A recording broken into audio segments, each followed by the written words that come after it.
வணக்கம் நண்பர்களே. கொஞ்சம் வருஷத்துக்கு முன்னாடி ஒரு திமுக மீது ஒரு குற்றச்சாட்டு வந்தது. திமுகவுடைய அலுவலகம் இருக்கக்கூடிய அறிவாலயம் கட்டடம் இருக்கு இல்லையா, அது ஒரு பஞ்சமி நிலம். அதாவது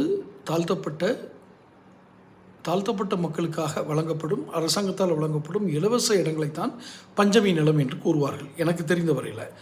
அந்த இடங்களை இவர்கள் வாங்கி ஆக்கிரமித்து ஏதோ ஒன்று செஞ்சு அறிவாலயத்தை கட்டியிருக்காங்க.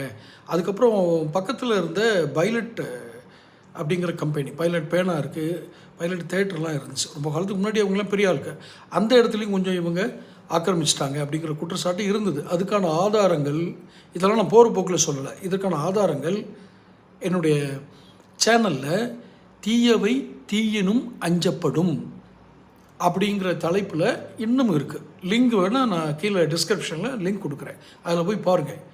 பஞ்சமி நிலத்தை எப்படி ஆக்கிரமித்தாங்க, பைலட் தேட்ரு ஓனர் எப்படி ஏமாத்துனாங்க, இதுக்கான ஆதாரங்கள் இன்னும் இருக்குது. மிக முக்கியமாக கருணாநிதியுடைய ஆட்சி காலத்தில் சென்னையில் கட்டப்பட்ட பாலங்கள், மேம்பாலங்கள்.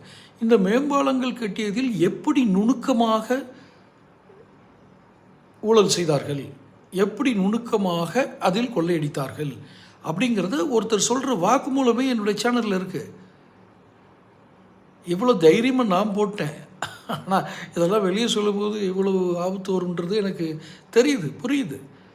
ஆனாலும் உண்மையை அவருக்கு சொல்லி வச்சுருந்தேன். இப்போ இல்லை, 2021 4 வருஷத்துக்கு முன்னாடி போட்டிருக்கேன். சரி, முதல்வர் ஸ்டாலின் அவர்களுக்கு ஒரே ஒரு சவால்.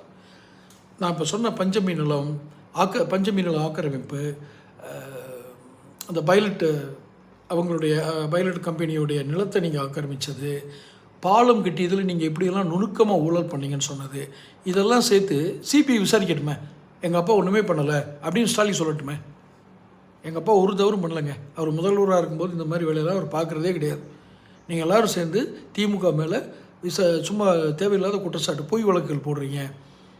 இன்னொன்று சொல்லுவாங்க அடிக்கடி, நாங்கள் திமுகவை விமர்சித்தா தான் சிலருக்கு அரசியல் பொழப்பு நடக்கும், திமுக விமர்சனம் பண்ணாமல் இங்கே யாருமே எதுவுமே பொழப்பு நடக்காது, அதனால் எல்லோரும் இப்போ பார்த்தாலும் திமுக சொல்லிகிட்டே இருப்பாங்க. இப்படி ஒரு பதிலாக ஊரில் இருக்கவங்களாம் சேர்ந்து ஒருத்தரை குற்றம் சாட்டிக்கிட்டே இருக்காங்கன்னா, என்னை வச்சா நீ பொழைக்கிற அப்படின்னு சொல்கிற எவ்வளோ சாமர்த்தியமான பதில். சரி, எதுக்கு ரொம்ப தூரம்? எல்லா ஆதாரங்களும் இன்றளவும் உயிர்ப்போடு இருக்கிறது. எது இப்போ நான் இது வரைக்கும் இந்த வீடியோவில் சொன்னதெல்லாம் கொஞ்சம் லேசாக தட்டி விட்டால் போதும், பற்றி எரியும். சிபிஐ விசாரணை, சிபிஐ தான் விசாரிக்கணும். ஏன்னா மாநில அரசை பற்றி மாநில புலனாய்வுத்துறை விசாரிச்சு என்ன இருக்கும்? சிபிஐ விசாரணைக்கு நேர்மையான மனதோடு இவர் ஏற்றுக்கொள்வாரா ஸ்டாலின்? தொடர்ந்து பேசுவோம்.